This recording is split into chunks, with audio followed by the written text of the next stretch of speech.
My name's Robin Ravgal. I'm 75 years old. I've been working since I was 16. I think that is apparently the thing that I do. Lived in California for a while, lived in Arizona for a while. In my first life, I was in healthcare for about 30 years. And in this work life, since about 93, I've had a couple of different jobs, but for the most recent 12 years, I worked for an oil and gas company. In 2009, I woke up one morning and went to work, and about 11 o'clock, I thought I was going to die.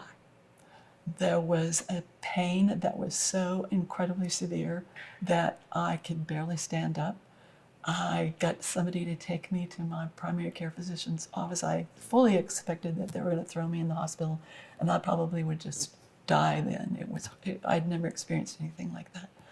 Turns out it was something called interstitial cystitis, or IC, or some people call it painful bladder syndrome. And it's when you have a condition in your bladder where there are spasms just constantly. So I was referred to some extraordinary urologists at Urology Austin. And I have 3 urologists. Nobody should have 3 urologists, but I do.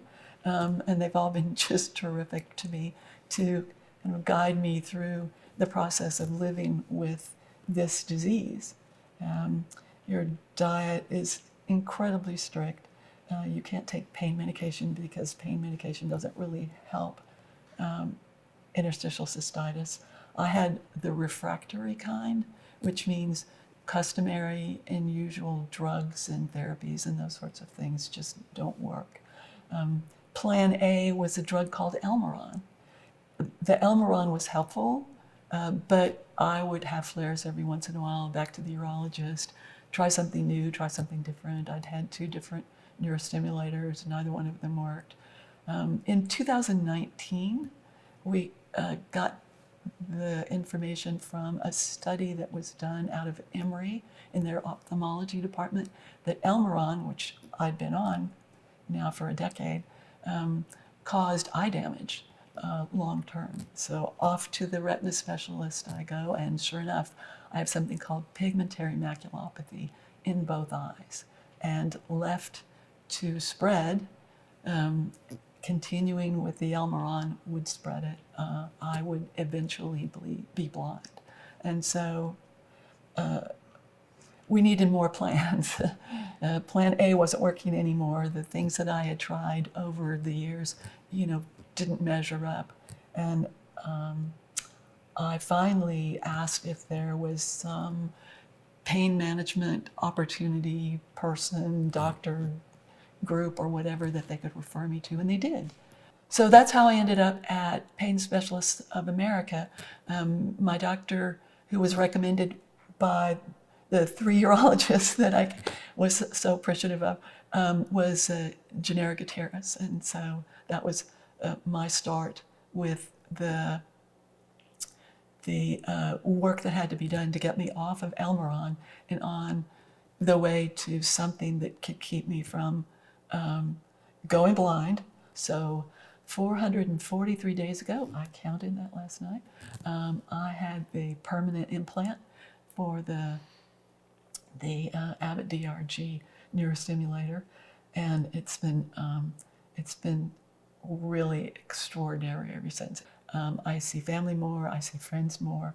I'm not going through the embarrassment of having to run to the bathroom every 15 or 20 minutes. You're always in public bathrooms when you're in a workspace, and as kind as everyone was to me, that was embarrassing and it wasted time. And I was trying, when I was at work, trying to be the best little worker bee that I could possibly be. So I feel more confident all the way around. My name is Robin, and I'm back.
thing Specialists in Women of America tries to do is really establish a comprehensive team and a comprehensive approach to their solutions, their pain management solutions. Can you talk to us about,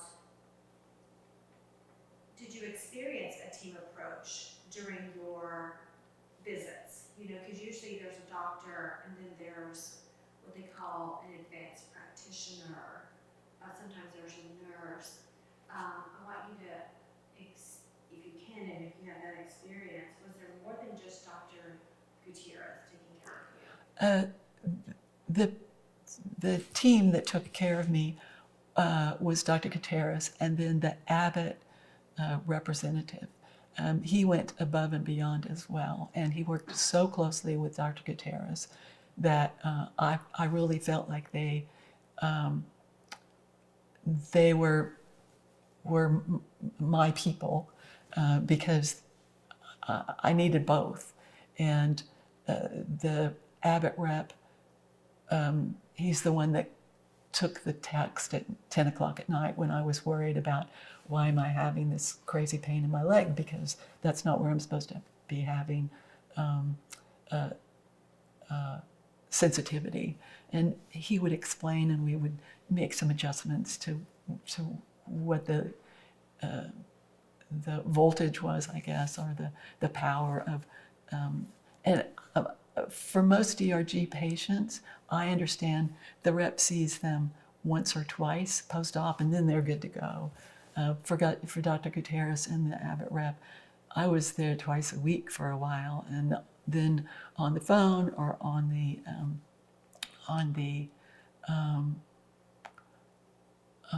texting, just to try to get some instruction or to make sure that something was okay or that I wasn't doing something wrong.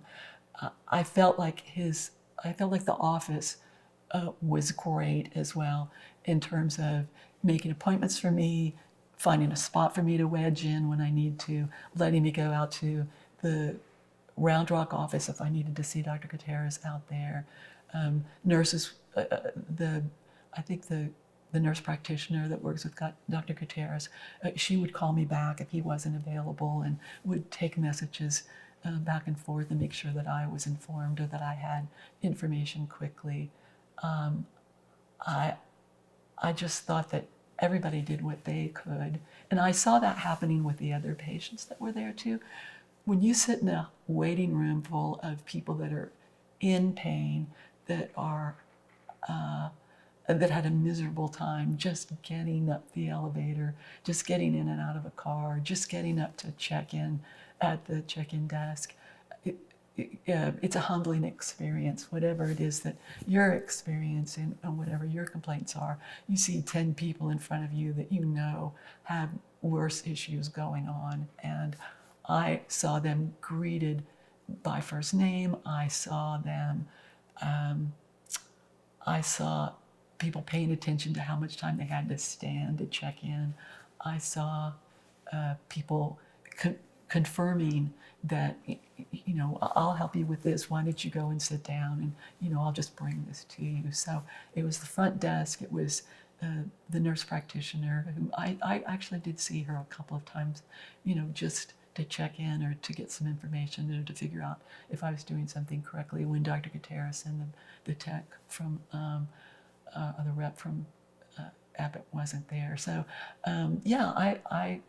I felt good about that. And I felt good about going back to my urologist and saying, here's a resource, send some of your IC patients there, because if we've run into a dead end like I did, and we got to everything but a one-way ticket to Zurich, in terms of Plan Z, see what's possible there, because we just had to make it up as we went along. At the very end of, we've gone through these things that are not working, I can think of one more thing, do you want to try it? And so that happened to be the magic. That happened to be the thing that really did work. But it wouldn't have worked if Dr. Gutierrez hadn't been willing to pick up the phone, call somebody that was in New York, say, look, I've got somebody that I want to repeat what you did in your trial. What advice do you have? Do I have this straight? Can I call you if we run into problems? He did the same thing with the DRG team at Abbott. Picked up the phone or emailed or texted. I ran into some leg issues after the trial, and we thought, oh no, is this going to knock me out of the permanent implant? Because we just couldn't figure out what was going on. And he called, talked, and we did some testing, and sure enough, I had bursitis. It was as simple as that. One steroid shot in the hip later, and I was good to go for the permanent installation. So it was just a whole lot of solving small problems, until you could solve the big one, and then solving the little problems that went along with the big one until, they haven't heard from me in a very long time. So I'm sure they've moved on to other people who are as much of a nervous Nelly that I turned out to be, but I was grateful for their patience and their kindness and their willingness to whatever, to address it, even if it was just probably too small for any of us to have to worry about. I did, so they were willing to look at it.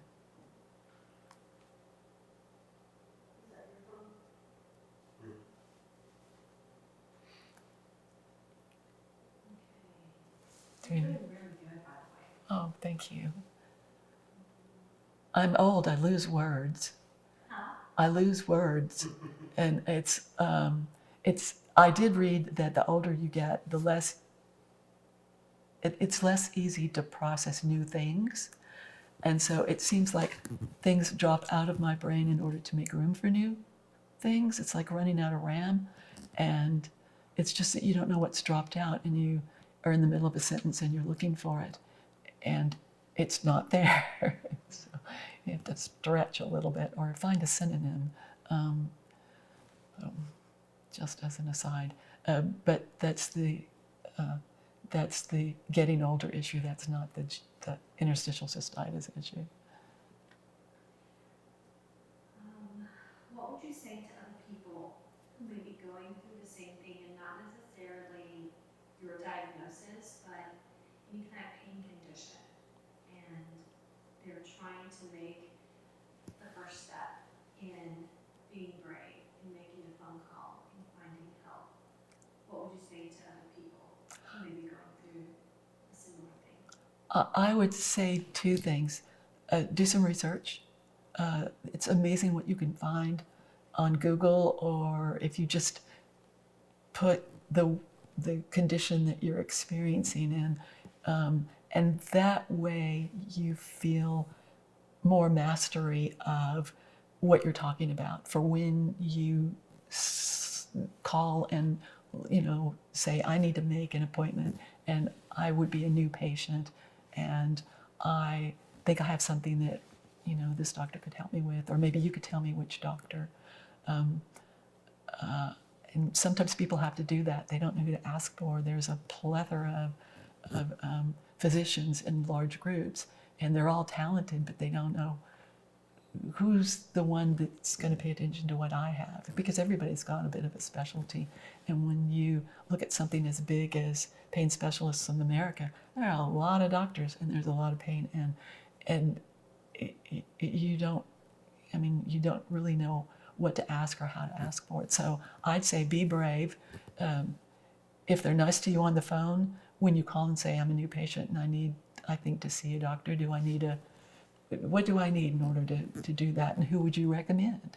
Or go see your physical therapist, or go see your primary care physician, or go to your specialist. And I came up with can I see a pain specialist, asking my urologist, and they went, oh yeah, you can do that. We haven't explored that yet, but we've got patients that have uro disease that see pain specialists. Nobody that has exactly your more complicated set of symptoms, but yeah, sure, let's let's find you somebody to see. So I came ready with the name, but I had to go through the whole process and you fill out forms, and you don't know what's interesting to the doctor. And does he really want to know about my appendectomy, or do we need to just stick with the things that take somebody with you, take an advocate with you, take your mom, take your best friend, take your sister-in-law, take your spouse to go with you and help you be brave. What do we brave? Because a lot of people just, they don't go because they don't want to do it by themselves. They don't, or they're afraid the answer is going to be, I can't help you, and then they have to give up hope altogether. I just didn't know where to turn at the point where I had to come off Almiron, and I had no substitutes for that. And believe me, the things that I tried, low intensity shockwave therapy, like I said, neurostimulators that in no way were helpful, and everybody was coming up with ideas, and I was trying to research ideas and look for studies that maybe I could participate in. But during COVID, those were all shut down, and they didn't want anybody over 65, or they didn't want somebody that was already on another drug, because everybody needed to sort of be the same in order to be in the same study. So I kind of gave up on that, but I did look at results, and I couldn't get into the study in New York that didn't even know about it, that Dr. Gutierrez knew about, but he was able to call and find out and then apply what they'd learned to, what my experience was going to be. So I say, pick up the phone, call till somebody's nice to you and gives you information, and helps you fill out forms. And I've had people send me paper forms because the forms online are just nuts. You can't add a little note at the side that says since this time, or or something that's going to add clarity. I took this drug, but I didn't take it. I don't take it now, or lots of things that you could add in the way of clarification. So, yeah, I'd say start with a company that has lots of providers. I think Pain Specialists of America has offices in a number of locations. In Austin, I imagine they do in most every big city. And try to find somebody that you can work with and who's interested in what you have and what your circumstance is, and who's seen patients like you before, possibly.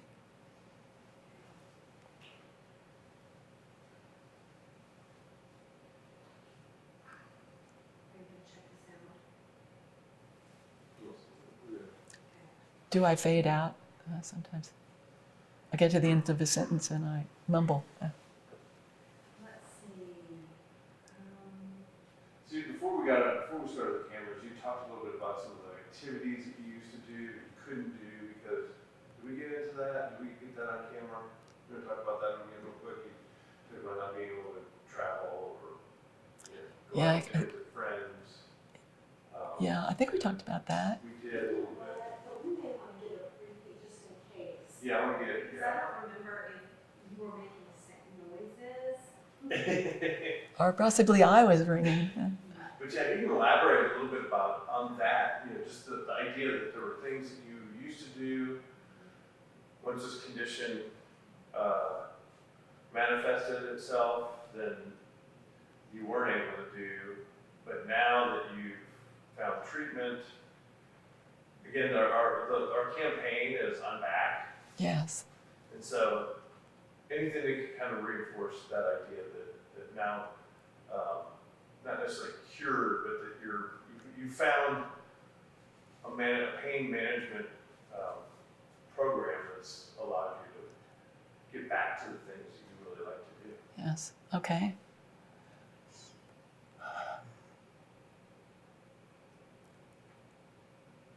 And if I repeat myself, it's okay. Okay, you're Okay. fine. Yeah. All right. We use Okay. one that works. Okay. One of the really exciting things about getting 443 days past a neurostimulator implant is or involves the things that you can do again, the things that you've stopped doing because you didn't feel good, because you weren't available, because you didn't feel good. Things like going to a movie, you can get up 3 or 4 times during a movie to go and pee because if you didn't, you'd pop. I couldn't do the things with friends that I can do now. I couldn't attend events because I really didn't feel very well. I felt like I was very isolated, and because I lived by myself, and because I didn't feel well, there was nobody to push me or to say, well, let's just give it a try. You know, it felt very isolating. And in addition to that, I just felt rotten for years. There were other healthcare issues that came up, and so, you know, those had to be tended to, and that was very difficult as well. So it's an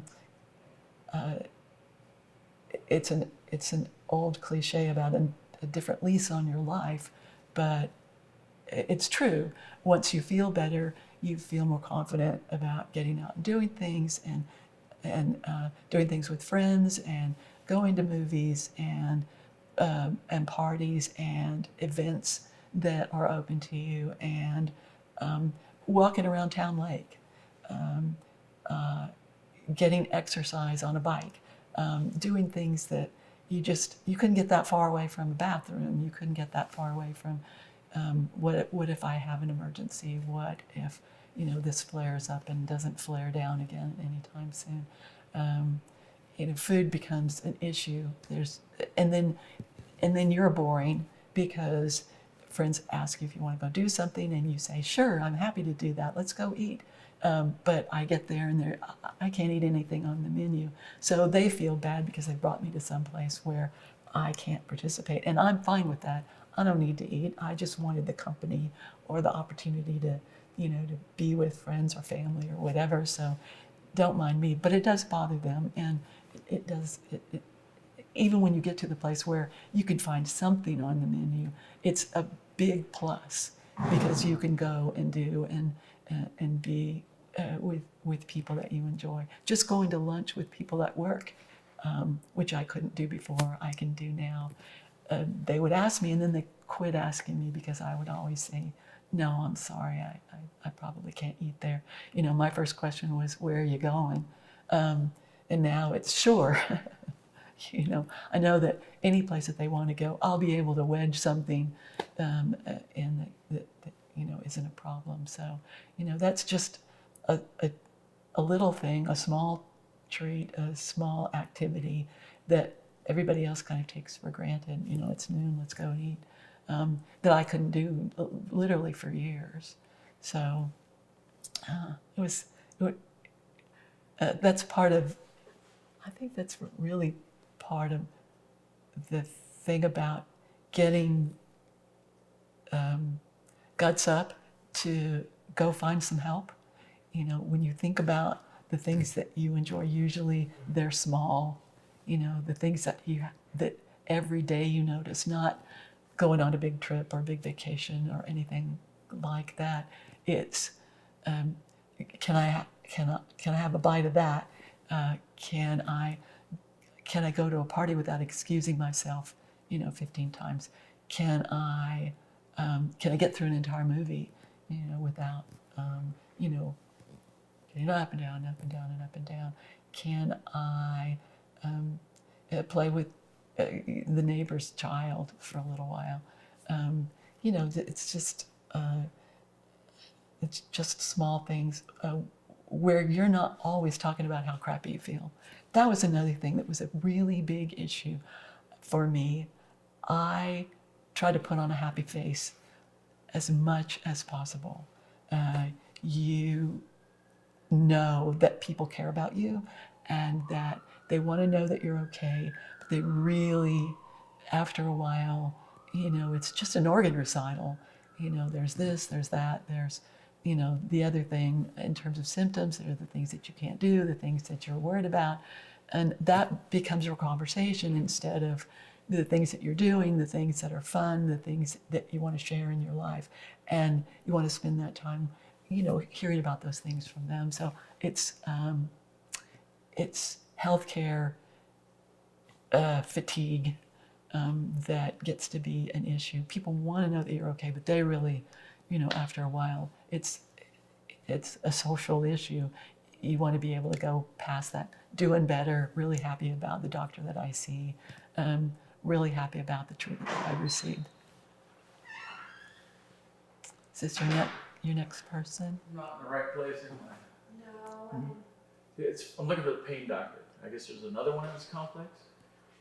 we don't know. We're not from here. We're just filming. We're just using the office, though. Sorry. It's an empty office. Yeah.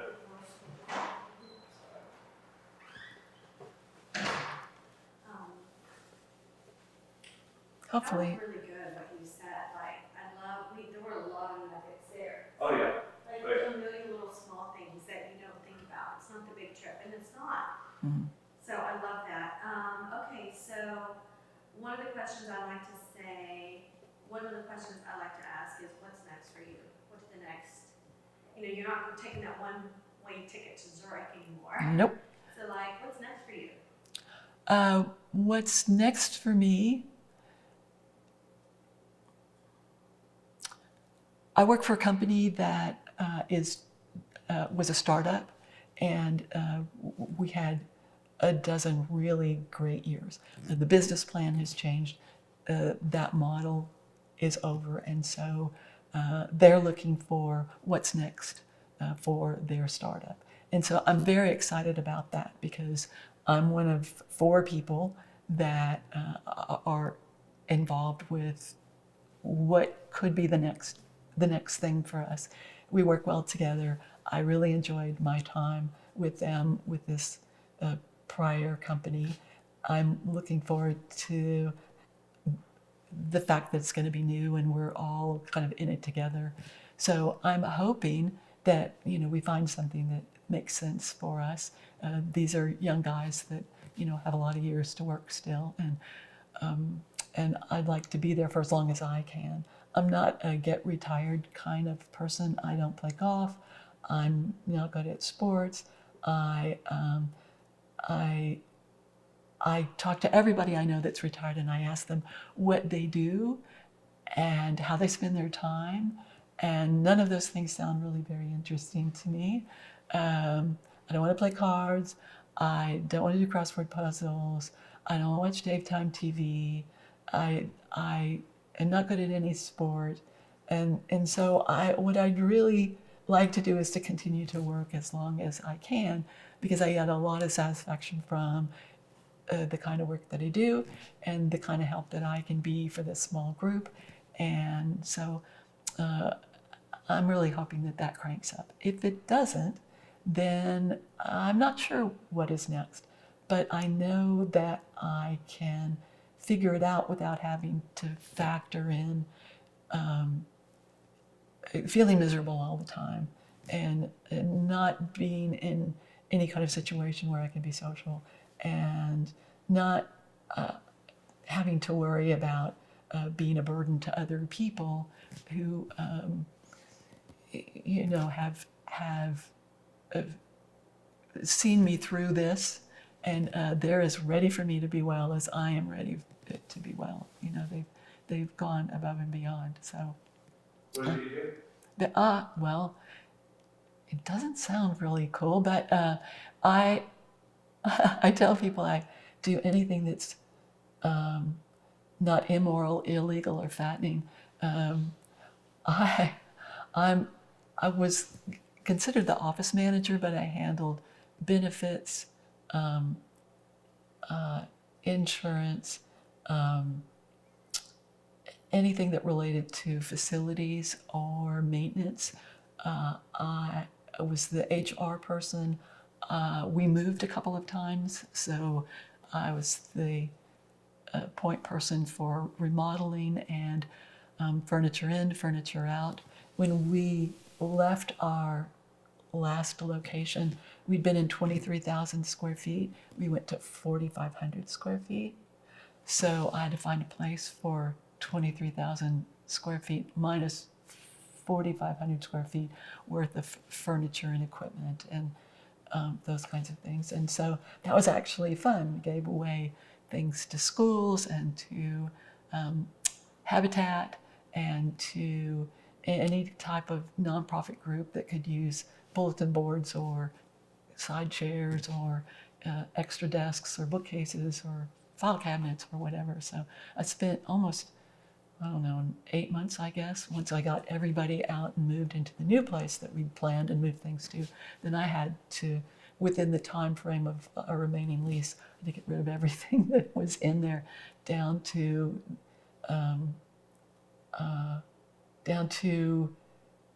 some things that we'd added, like towel holders or signage or whatever. They just want everything gone so that they could kind of nuke it and then have it ready for the next group that came in and leased the space. So it was fun to do. You could see that what you were doing had an impact, even though it was kind of crazy physical work, but it was good to be able to do that. And then I moved to a phase where I was so focused and concentrated on trying to get well that there was a downtime for our business where I could take the time for doctor's appointments and implants and doctor's visits, and I'm repeating myself now, but at any rate, that was. That was a good answer. Brian, can you think of anything? Oh, you know what we need? I don't know what camera you need to look into, but we want you to say, "My name is Robin, and I am back." Oh, okay. Yeah, that's how we finish the video. Yeah, it's I explained to her what the campaign was. yeah. I'm just trying to think of if we want to work in.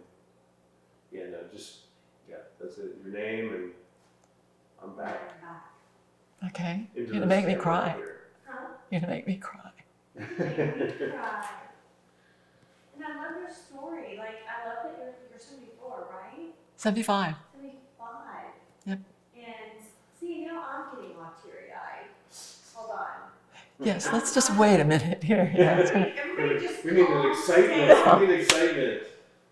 Yes. Excitement No, is like good. my father, he's 76, and he refuses to retire, and I don't plan to retire because they don't want to do the things, because you either get busy moving or get busy living or get busy dying. And like, I think that's amazing. And I've been an office manager, and it feels like you don't have an important job or it's not fancy. This is the most important job in the the whole. most important job. In the whole I mean, company. one of the jobs that I did whenever I was married was that I was front desk manager at basically a pain clinic. It was a chiropractic clinic. Oh wow. Yeah, and you change lives every day, helping people do their job. And supporting someone is so important in a beautiful art. I loved it. I absolutely loved it. And we were so small to begin with that whatever you were willing to do, they'd say, go for it, go and do that. So you start collecting things because there's either that to hire somebody, but it's not enough to really hire a person for it. So you pick that up and sort of weave that in. And we had, 70 some odd people at one point in time. Some of them were in the field because we were an oil and gas operating company. So a lot of them were in the field, but they all had to come through, the hiring process. They all had to come through the quitting process or the laying off process. Or most of the people, we would package 60,000 acres of leases, drill a few wells, make a few wells better, create a pipeline, drill a well, a water well, and then package that and sell it to a bigger company. And so usually the people that we didn't need, once that sale had commenced, then they would go with that company.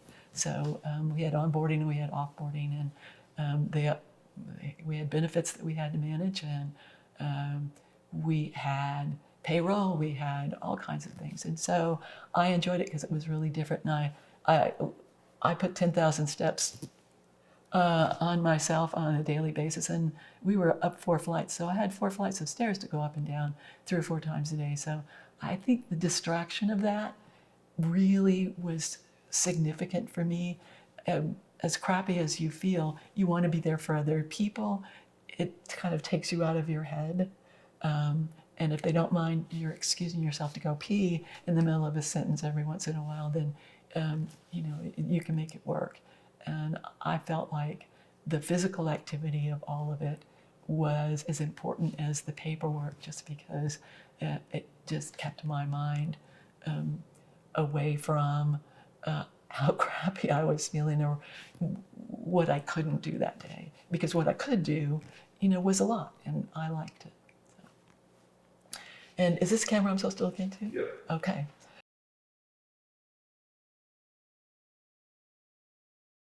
That's perfect. Yeah. Do it one more time. Okay. My name is Robin, and I am back. Awesome. You want to give her saying about this camera or that No, camera? this one right here. Okay. Robin, you're amazing, Oh, thank you. and you're a fighter. I see a physiotherapist right now because I'm dealing with, pelvic floor issues that, unfortunately, although I haven't talked to Dr. Gutierrez about it, he may have a suggestion, but I still have a lot of pelvic floor pain. You can't drive in a car very long. Can't get on. I know planes, boats, or airplanes, and or plane. Wow, what is that? No. Planes, trains, or automobiles. That's it. No planes, trains, or automobiles, because it'll just really crank up the pelvic floor pain. And there was a point to this. I'm pretty sure. I still have that going on, but I feel like that's just so limited in terms of how big and how long. Oh, I know. I'm seeing a physiotherapist for that, and so we've gone through my history and all the things that we've tried, and she said at one point, I think you helped save your own life, because you just weren't this inert object that sat there waiting for somebody to come and make you good. You were a ready participant in these things. You research things, you ask questions, you moved on to somebody else if they couldn't help you.